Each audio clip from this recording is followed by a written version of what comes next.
우리는 지금 인류 역사상 가장 풍요롭고 안전한 의료 혜택을 누리는 시대를 살고 있습니다.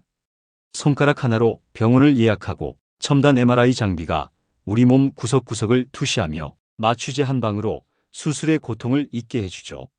하지만 시간을 거슬러 500년 전 이 땅의 풍경은 지금과는 전혀 달랐습니다. 어느 날 갑자기 찾아온 원인 모를 통증, 열이 펄펄 끓는 아이를 업고 부모가 달려갈 수 있는 곳은 어디였을까요? 그들에게 병은 정복해야 할 대상이 아니라 달래야 할 귀신이었고 견뎌야 할 숙명이었습니다.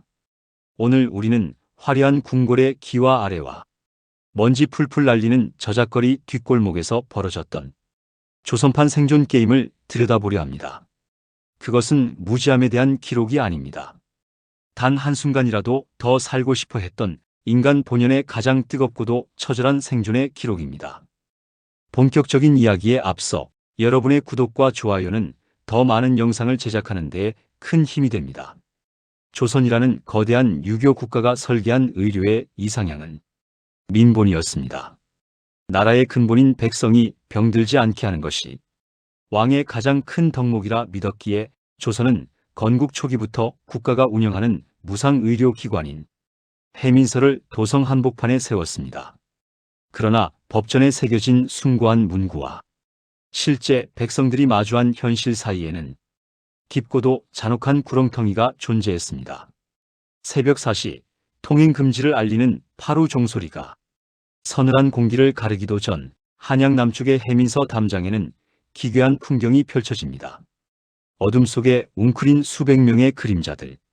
그들은 병든 자식을 업은 아버지, 만삭의 몸으로 복수가 차오른 아내를, 가만히에 뉘어 끌고 온 남편, 그리고 피고름이 흐르는 다리를 끌며 홀로 찾아온 노인들입니다.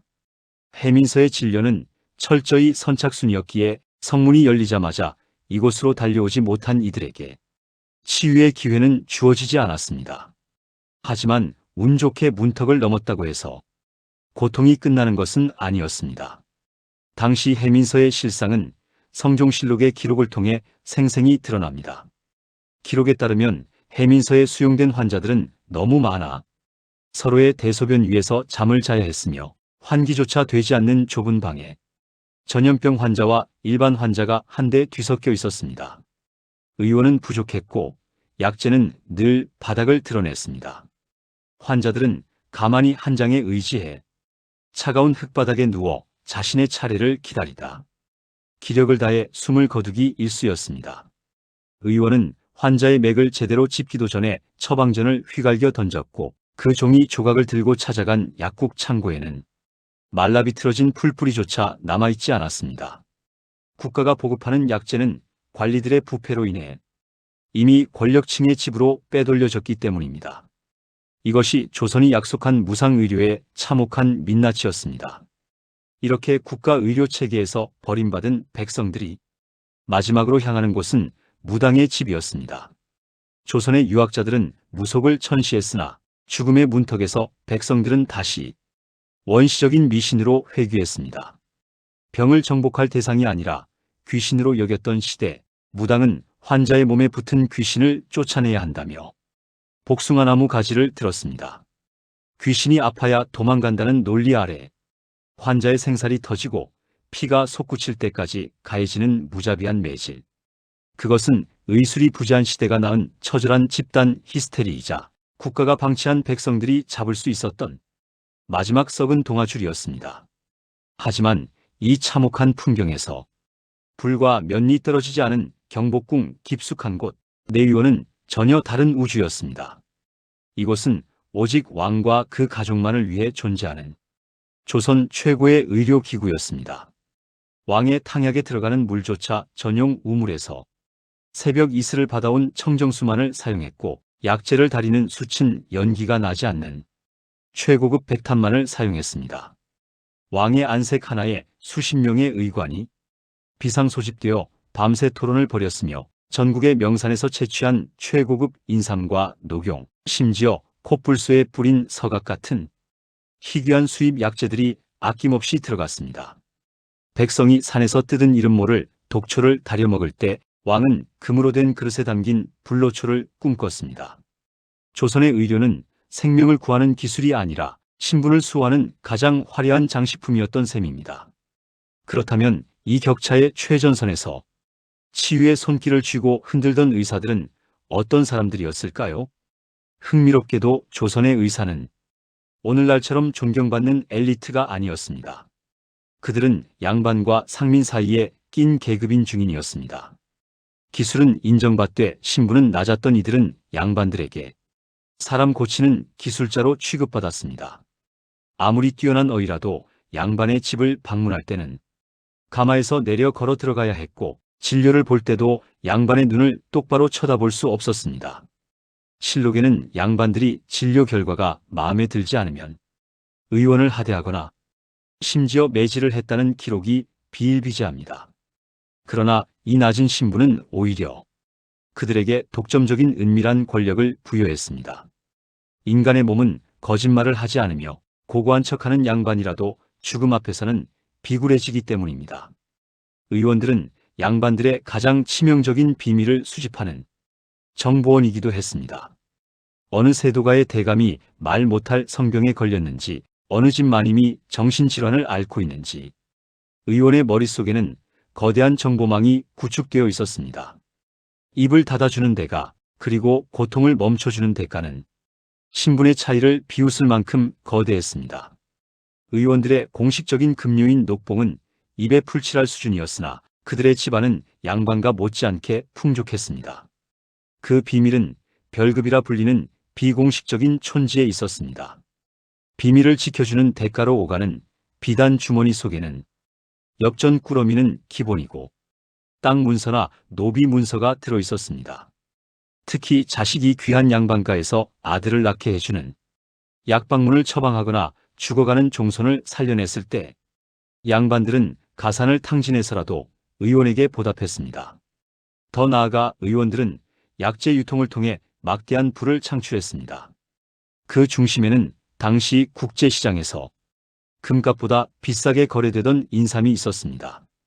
국가 약재 창고를 관리하던 의관들은 최상급 인삼을 하급품으로 바꿔치기 하거나 장부를 조작해 사라진 인삼을 청나라 상인에게 밀매했습니다.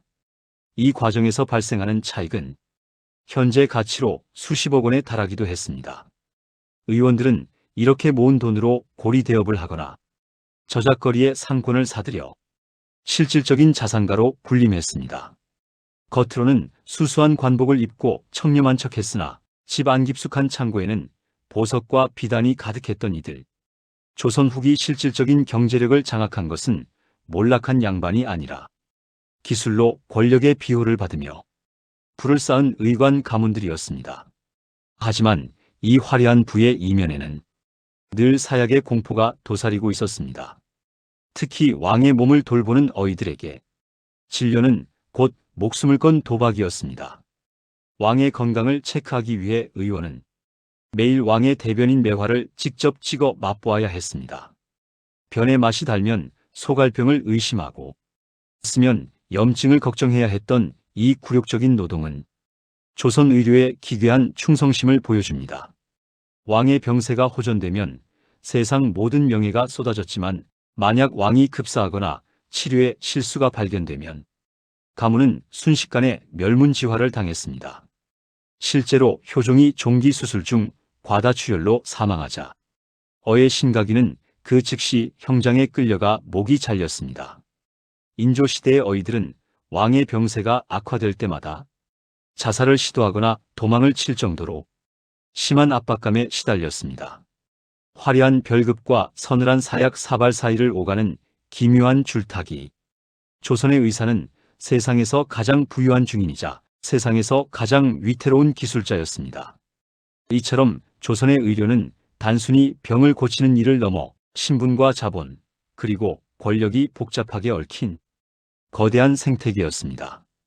해민서의 차가운 바닥에서 죽어가는 백성과 내의원의 따뜻한 온돌방에서 인삼 향기를 맡는 왕의 대비는 조선이라는 국가가 가진 태생적 한계를 극명하게 보여줍니다.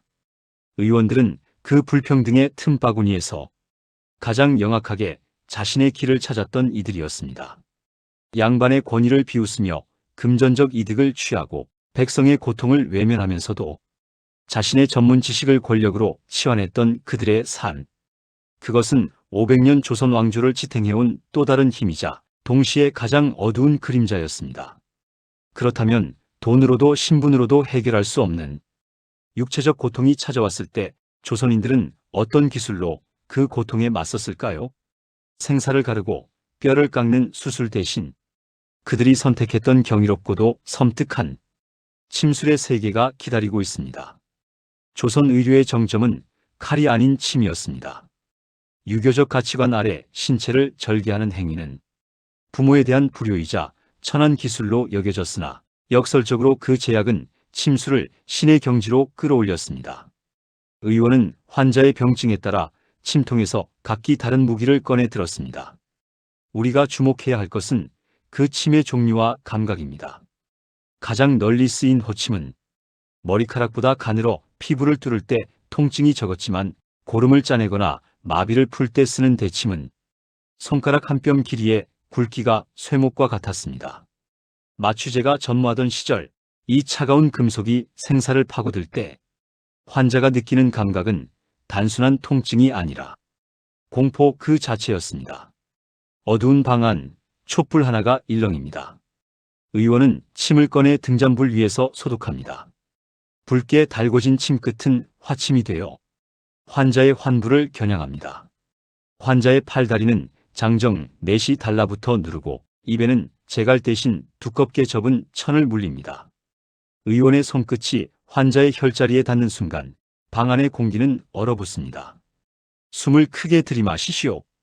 의원의 나지막한 목소리와 함께 침이 살점을 뚫고 들어갑니다. 툭 하는 감촉과 함께 피부 저항이 무너집니다. 침이 근육 깊숙이 박힌 신경줄을 건드리는 순간 환자의 온몸은 활처럼 휘어집니다. 비명은 입안에 갇혀 꺽꺽거리는 소리로 변하고 이마에서는 비 오듯 식은땀이 흐릅니다. 하지만 의원의 손은 멈추지 않습니다. 침을 단순히 꽂는 것에 그치지 않고 손가락으로 침끝을 튕기거나 시계 방향으로 돌리며 자극을 극대화합니다. 이는 현대의학으로 치면 신경차단술이나 강한 전기 자극에 해당합니다. 뇌가 통증을 인지하기도 전에 더 큰 자극을 주어 병증을 잊게 만드는 이 처절한 역치의 미학. 조선의 침술은 인내를 강요하는 잔인한 치유법이었습니다.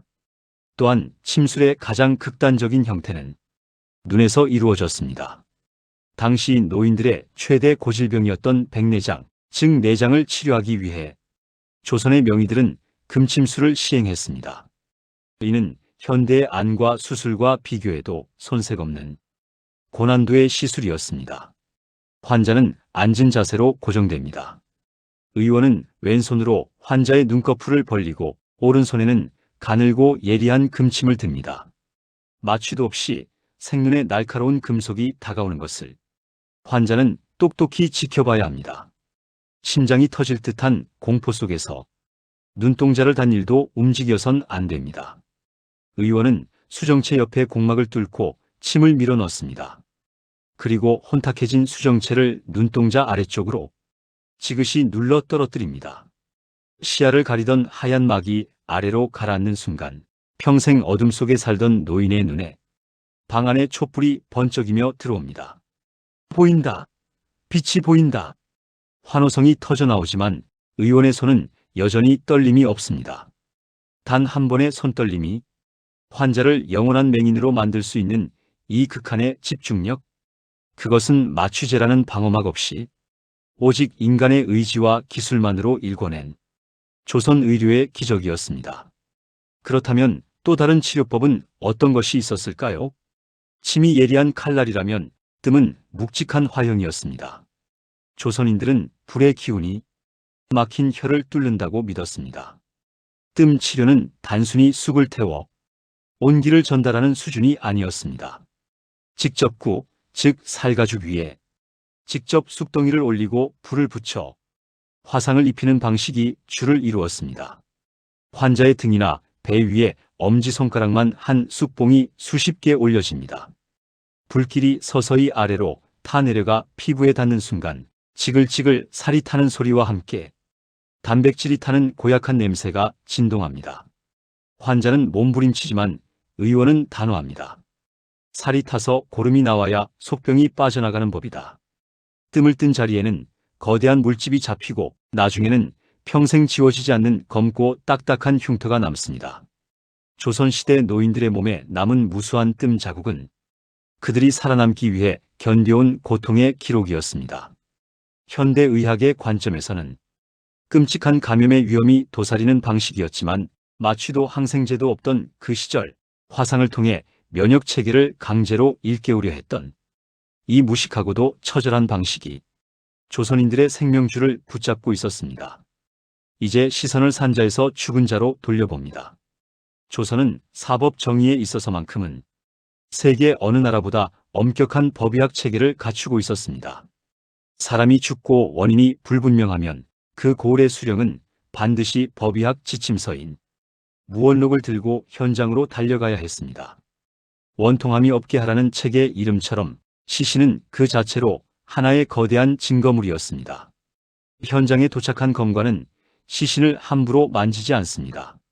먼저 주변의 흙, 나뭇가지, 바람의 방향까지 기록합니다. 그리고 시작되는 검시 절차는 현대 CSI를 방불케 합니다. 가장 먼저 쓰이는 도구는 은비녀입니다. 독살이 의심될 때 시신의 입안 깊숙이 은비녀를 넣고 한 알의 밥을 함께 물립니다. 잠시 후 비녀를 꺼냈을 때 은의 색깔이 청검색으로 변해 있다면 그것은 비소나 부자 같은 동물을 마셨다는 명백한 증거였습니다. 만약 은비녀가 반응하지 않는다면 이번에는 밥을 꺼내 닭에게 먹입니다. 닭이 경련하며 죽는다면 그것은 미세한 독극물의 존재를 증명하는 것이었습니다. 눈에 보이지 않는 타박상을 찾는 기술은 예술에 가까웠습니다. 겉으로 보기에 멀쩡한 시신이라도 검관은 시신 위에 식초와 고사맥을 뿌린 뒤 파초 잎으로 덮고 그 위에 뜨거운 술을 붓습니다. 한나절이 지나면 시신의 피부 아래 숨어있던 시퍼런 멍 자국과 손자국, 칼날의 궤적이 선명하게 떠오릅니다. 이는 혈액의 반응을 이용한 조선식 루미놀 테스트였습니다. 뼈에 남은 증거를 찾기 위해 시신을 태우는 증골법은 더욱 잔인하고 정교했습니다. 뼈를 깨끗이 씻어 햇빛에 비추어 보거나 특수한 약물을 뿌려 뼈에 남은 미세한 금을 찾아냈습니다. 뼈가 붉게 물들면 살아있을 때 맞은 상처이고 색이 변하지 않으면 죽은 뒤에 입은 상처라는 점을 이용해 가해자의 거짓말을 파헤쳤습니다. 조선의 법의학은 죽은 자를 다시 살려낼 수는 없었지만 그가 마지막으로 남긴 고통의 흔적만큼은 결코 놓치지 않았습니다.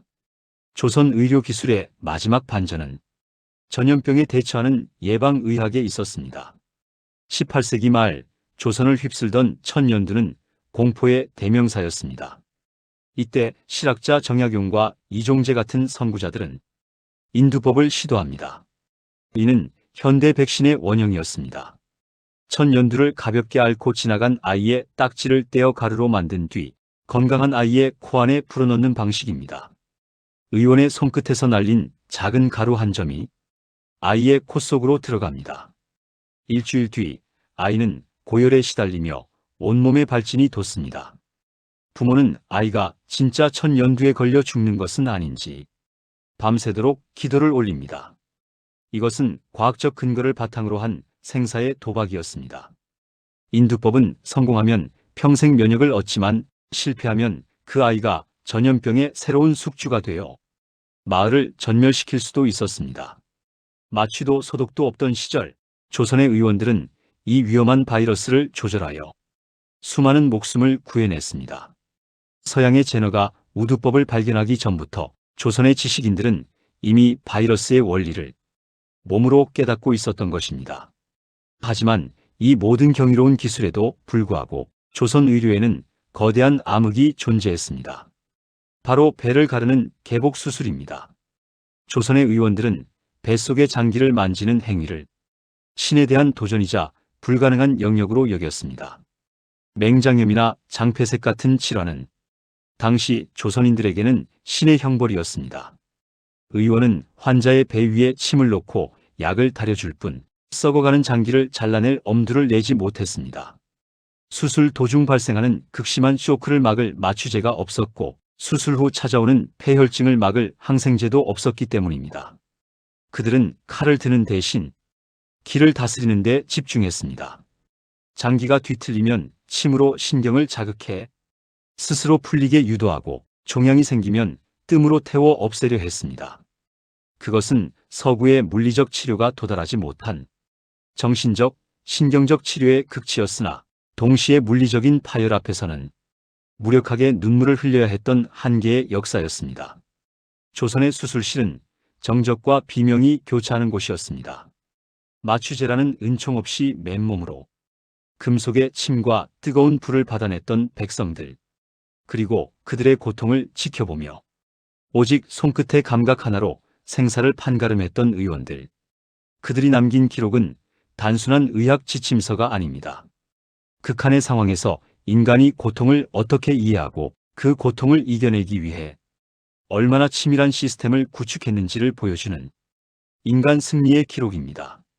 비록 칼은 쓰지 못했으나 침끝에 우주를 담았던 조선의 의술, 그 처절하고도 아름다운 기술의 이면에는 인간의 간과 효심이 낳은 기괴한 민간요법의 잔혹사가 기다리고 있습니다.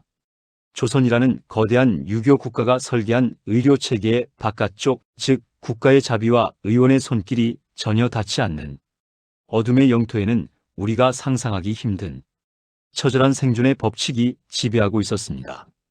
정통의학이 병명을 진단하고 처방전을 내리는 행위라면 민간의 영역에서 벌어진 일들은 치료라기보다 하나의 거대한 재래이자 살기 위한 몸부림에 가까웠습니다. 우리는 여기서 의술이 포기한 자들이 선택한 가장 잔인하고도 슬픈 기록들을 마주하게 됩니다. 한양 도성의 화려한 궁궐 담장 너머 이름 없는 백성들이 모여 사는 빈민가나 산속 깊은 골짜기에서 질병은 곧 죽음과 동의어였습니다. 해민서의 의원조차 고개를 저으며 등을 돌린 환자들에게 남겨진 선택지는 그리 많지 않았습니다. 그들은 정통의학의 문법으로는 도저히 설명할 수 없는 인간의 원초적인 공포와 뒤섞인 기괴한 민간요법의 세계로 발을 들였습니다. 이것은 단순히 무지함이 낳은 결과가 아니라 사랑하는 사람의 숨이 잦아드는 것을 지켜보아야만 했던 인간이 잡을 수 있었던 마지막 썩은 동아줄이었습니다. 먼저 우리가 깊이 들여다보아야 할 대목은 인간의 신체가 약재로 전락했던 비극적인 현장입니다. 조선 후기 전염병과 기근이 겹치며 사회가 혼란에 패졌을 때 민간에는 인육이나 인골이 특효약이라는 괴담이 독버섯처럼 퍼졌습니다. 특히 폐결핵으로 피를 토하며 죽어가는 환자들에게 사람의 뼈를 갈아 마시는 것은 마지막 희망으로 여겨졌습니다. 가난한 집안의 가장들은 자신의 아내나 자식을 살리기 위해 야밤에 공동묘지로 향했습니다. 그들은 마을 사람들의 눈을 피해 어둠 속에서 묘지를 찾아 헤맸습니다. 간 매장된 무덤은 흙이 아직 부드러워 파헤치기 쉬웠기 때문에 도굴꾼들의 주된 표적이 되었습니다. 관 뚜껑을 여는 순간 밀려오는 시신의 악취와 공포 속에서도 그들은 멈추지 않았습니다. 시신의 두개골이나 정강이뼈를 수습하는 행위는 당시 법으로 엄격히 금지된 대역죄였으나 당장 내일 아침을 기약할 수 없는 가족을 둔 이들에게 법도는 아무런 걸림돌이 되지 않았습니다. 그들은 뼈를 정성스럽게 수습해 집으로 돌아와 가마솥에 넣고 며칠 밤낮을 다렸습니다. 그 뿌연 국물을 환자에게 먹이며 그들이 바랐던 것은 죽은 자의 남은 생명력이 산 자의 몸속으로 옮겨가는 기적이었습니다. 이러한 행위는 단순히 뼈에 그치지 않았습니다. 나병 환자들 사이에서는 어린아이의 간을 생으로 먹어야 문드러진 살이 회복된다는 끔찍한 소문이 돌았습니다. 이 소문은 꼬리에 꼬리를 물고 전국으로 퍼져나갔고 이로 인해 도성 주변에서는 아이들이 실종되는 사건이 빈번하게 발생했습니다. 아이를 잃어버린 부모의 통곡과 병을 고치기 위해 남의 자식을 해쳐야 했던 환자의 광기가 부딪히는 현장은 조선 의료가 방치한 가장 참혹한 지옥도였습니다. 기록에 따르면 붙잡힌 환자들은 자신들의 행위를 병을 고치기 위한 정당한 수단이라 강변하며 억울함을 호소하기도 했습니다. 이는 개인의 도덕성을 넘어 국가가 백성의 질병을 돌보지 못했을 때 사회가 얼마나 잔인하게 무너질 수 있는지를 보여주는 뼈아픈 증거입니다. 민간요법의 또 다른 줄기는 효라는 숭고한 가치 뒤에 숨은 신체 훼손의 역사입니다. 조선은 부모를 위해 자신의 몸을 아끼지 않는 것을 최고의 미덕으로 쳤고, 이는 의료 현장에서 할고와 단지라는 극단적인 형태로 발현되었습니다. 부모가 위독할 때 자식은 자신의 허벅지 살을 베어 탕을 끓였습니다. 날카로운 칼날이 자신의 살을 파고들 때 자식은 비명 대신 부모의 이름을 불렀습니다. 베어낸 살점은 기름기가 돌고 붉은 핏기가 선명했지만 자식은 그것을 약탕기에 넣고 정성껏 다렸습니다. 그렇게 완성된 인육 탕약은 부모에게 전달되었고, 부모는 그것이 자식의 살인 줄도 모른 채 마지막 생명줄로 삼아 마셨습니다. 국가는 이러한 자해 행위를 막기는커녕 오히려 장려했습니다. 할구를 한 자식의 집 앞에는 효자를 기리는 붉은 문이 세워졌고 가문의 영광으로 칭송받았습니다. 하지만 그 영광의 뒤편에는 평생 다리를 절며 고통 속에 살아야 했던 자식들과 자식의 살을 먹었다는 사실을 뒤늦게 알고 정신적 충격에 빠진 부모들의 슬픔이 가득했습니다. 부모를 살리려다 자식이 먼저 감염이나 파상풍으로 목숨을 잃는 일도 허다했습니다. 이것은 의학이 해결하지 못한 생사의 문제를 유교적 도덕심을 이용해 개인에게 떠넘긴 비겁한 사회적 장치이기도 했습니다. 손가락을 잘라 그 피를 부모에게 먹이는 단지 행위 역시 마찬가지였습니다. 부모가 숨을 멈추기 직전 자식은 자신의 손가락 마디를 내리쳤습니다. 솟구치는 피를 부모의 입술 사이로 흘려넣으며 제발 살아만 놔달라고 오열하는 풍경은 조선에서 흔히 볼 수 있는 효의 한 장면이었습니다. 자식의 깨끗한 피가 부모의 낡은 혈액을 정화하고 심장을 다시 뛰게 한다는 이 믿음은 과학이 아닌 종교에 가까웠습니다. 그러나 현실은 냉혹했습니다. 자식의 피를 마신 부모가 깨어나는 경우는 기적에 가까웠고, 오히려 손가락을 자른 자식이 과다출혈로 쓰러지는 참극이 벌어졌습니다. 더불어 조선 백성들의 일상을 지배했던 약재들의 실체는 더욱 기괴했습니다. 산과 들에 널린 풀뿌리부터 동물의 배설물까지 그들은 손에 잡히는 모든 것을 약으로 바꾸려 노력했습니다. 소의 뱃속에 든 반소화된 위 내용물을 짜내어 마시거나 진해와 전갈 같은 독충을 말려 가루를 내어 먹었습니다. 특히 사람의 대변을 대나무통에 넣어 우물물에 담가 두었다가 만드는 인중황은 열병을 다스리는 명약으로 통했습니다. 이러한 오물 약재들은 위생적으로 극히 위험했으나 비싼 인삼이나 녹용을 구할 길 없는 가난한 이들에게는 유일한 대안이었습니다. 그들은 오물을 약이라 믿으며 코를 막고 마셨고 그 불결함 속에서 오히려 치유의 희망을 찾았습니다.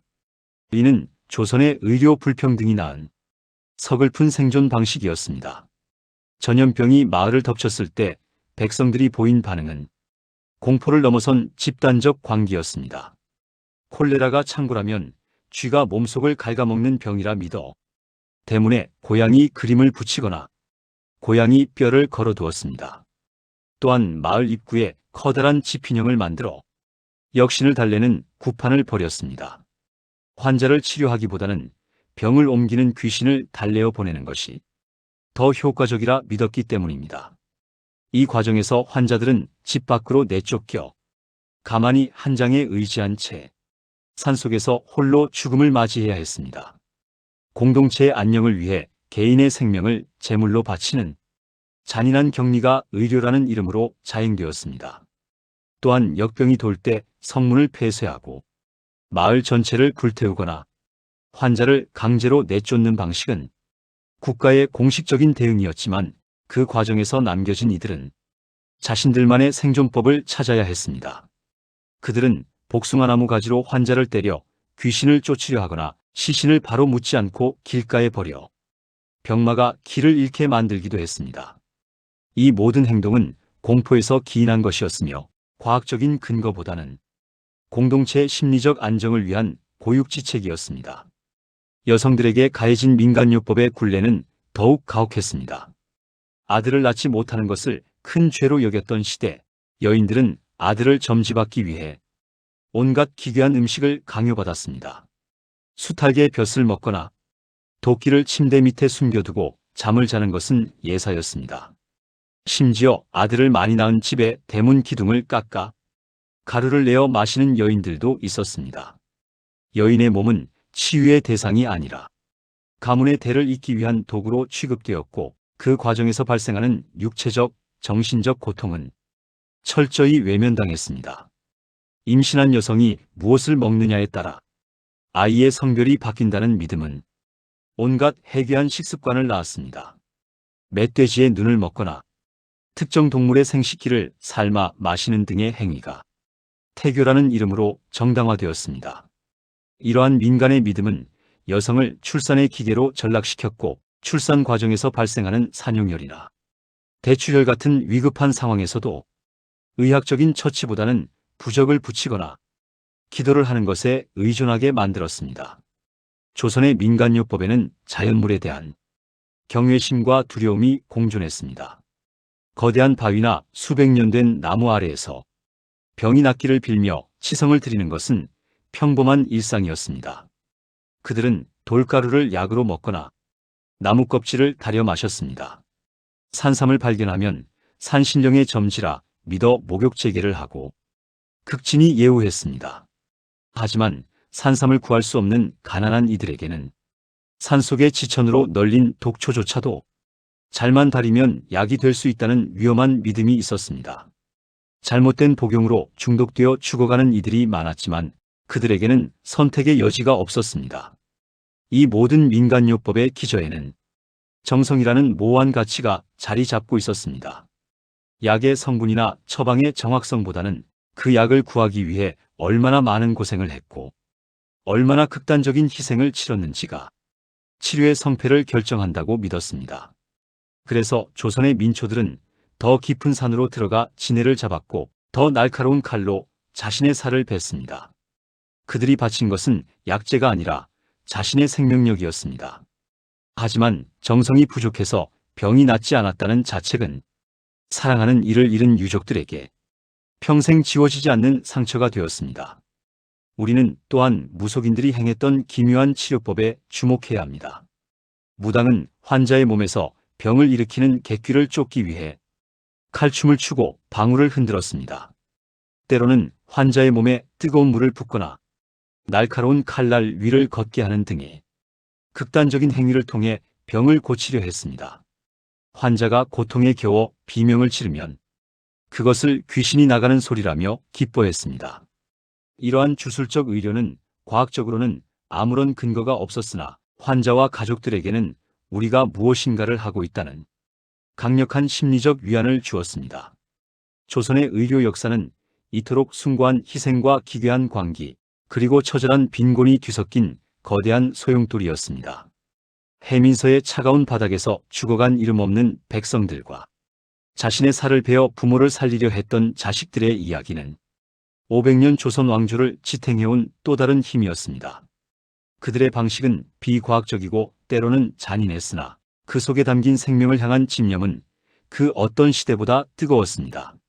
마취제도 항생제도 없던 그 암흑 같은 시대에 촛불 하나의 의지에 생명의 불씨를 지폈던 사람들.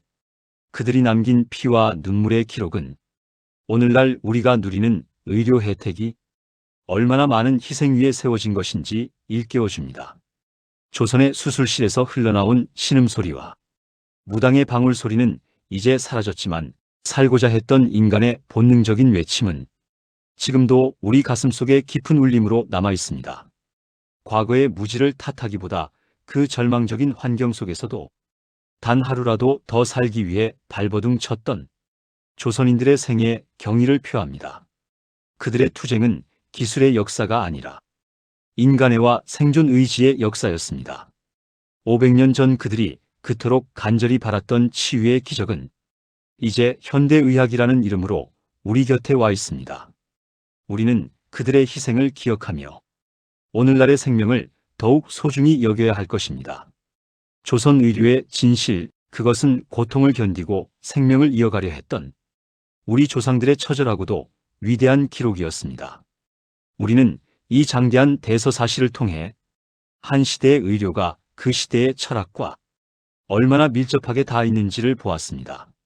신분을 가르는 의료의 차별, 부를 위해 약제를 가로챘던 탐욕, 그리고 그 모든 것을 뛰어넘어 사람을 살리고자 했던 침끝의 정교함까지, 이 모든 조각이 모여 조선이라는 나라의 육체를 형성했습니다.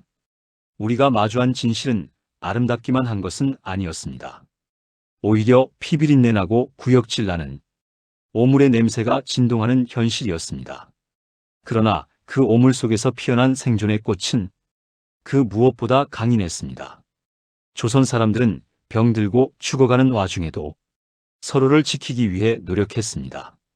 비록 그 방법이 틀렸을지라도 그 마음만큼은 진실했습니다.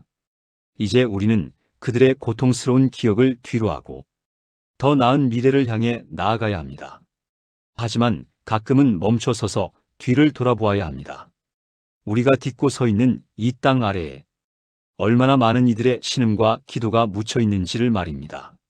조선 의료의 숨겨진 이야기, 그 잔혹하고도 뜨거웠던 500년의 기록을 여기서 모두 마칩니다. 시청해 주셔서 감사합니다.